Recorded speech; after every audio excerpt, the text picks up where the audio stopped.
जय जगन्नाथ सांग मैंने आम आसी पहुँची गलु से पुरातन संस्कृति परंपरा और ऐतिह्यर जगह हरिपुर कुंजमेला एठा को आपण मानक स्वागत। यह कार्तिक पूर्णिमा ठारू आरंभ होता है और दीर्घ 7 दिन पर्यंत चली था। आ देखु सुंदर तोरणटी जहाँकि विभिन्न कारुकार्य सुयोजित हो रही। बहुत सुंदर जगहटी जगन्नाथ मंदिर रही, लक्ष्मी मंदिर अच्छी। आपण लक्ष्मी दर्शन पाइपर।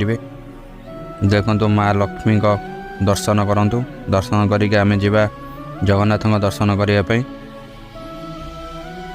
देखु 3 ठाकुर दर्शन ता सहित आपण राधाकृष्ण दर्शन करें। ये हूँ सुंदर तोरणटी बाहर मंदिर आगे भल मेला महोत्सव आयोजन होती। हरिपुर कुंजमेला यात्रा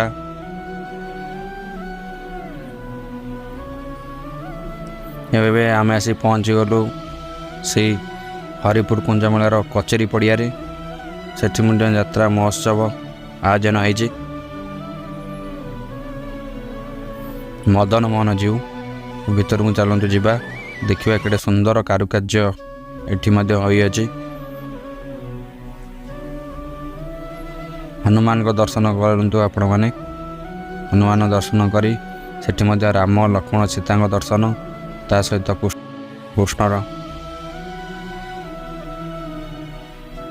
ये देखु आमर गोटे बहुत बढ़िया चिंताधारा आयोजन होती। चलतु ओडिया अस्मितार परंपरा किसी झलक जहाँकि धीरे धीरे लोप पाई जाउची। लक्ष्मी पुराण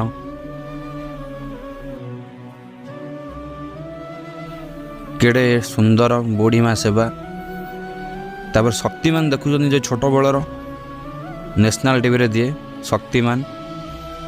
एटी कमार कुंभार एवं एटी भागवत टुंगी जहाँकि सब ग्राम रे परिचित भागवत टुंगी। देखु बाल्यलीला कृष्णकर एठी कुंजवन राधाकृष्णकर।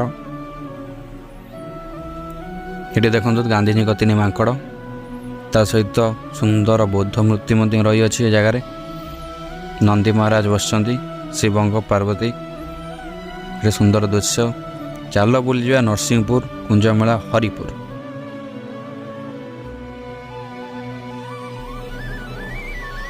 केड़े सुंदर जगह ये आम बोटिंग करें ता सुविधा रही अच्छी ये जगार। के सुंदर ठेकुआ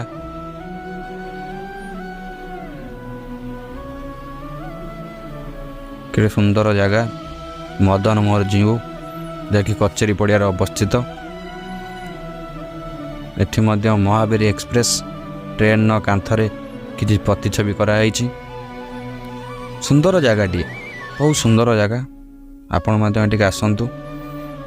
ये सुंदर महादेव प्रतिमूर्ति बहुत सुंदर है। सुंदर महादेव प्रतिमूर्ति लगुच। सुंदर जगह। ये हूँ मदन मोहन जीव एक्सप्रेस S3 बगी। ये गांधीजी प्रतिमूर्ति रही अच्छी। देखु ये सुंदर वार्ता दिया समाज को गछ काटतु ना गछ लगातु जहाँकि समाज में बहुत उपयोगी। देखु ये हंस मान रही। आई लव नरसिंहपुर मठ ये हरिण अच्छा। देखु सुंदर प्रतिमूर्ति कि सुंदर जगह। ये चकुलिया पंडा ता सहित देखो श्रीकृष्ण एवं सुदामांकर केड़े सुंदर मिलन ता सहित विष्णुंकर अवतार ये देखु केड़े सुंदर होती। ता सहित किसी पौराणिक कथा एवं ये देखो जगन्नाथंकर प्रतिमूर्ति। बहुत सुंदर जगहटी। आप थे जगह को आसतु देखिए सुंदर जगह। ता सहित देखु सुंदर तोरणटी एवं ये देखु ଶିବ ପାର୍ବତୀଙ୍କ ନୃତ୍ୟର ଦୃଶ୍ୟ, ତା ସହିତ ଶ୍ରୀକୃଷ୍ଣଙ୍କର ଦୃଶ୍ୟ ମଧ୍ୟ ଦେଖିପାରିବେ। ସୁନ୍ଦର ସୁନ୍ଦର ଜାଗା, ଆପଣ ଥରେ ଜାଗାକୁ ଆସନ୍ତୁ। এই ଭିଡ଼ିଓଟି ଆପଣଙ୍କୁ ଭଲ ଲାଗିଲେ ଭିଡ଼ିଓଟିକୁ ଲାଇକ୍ କରନ୍ତୁ ଏବଂ କିପରି ଲାଗୁଛି କମେଣ୍ଟରେ ଜଣାନ୍ତୁ। ଚ୍ୟାନେଲକୁ ଯଦି ପ୍ରଥମ ଥର ଆସିଛନ୍ତି ଚ୍ୟାନେଲଟିକୁ ସବସ୍କ୍ରାଇବ୍ କରନ୍ତୁ। ଧନ୍ୟବାଦ। ଜୟ ଜଗନ୍ନାଥ।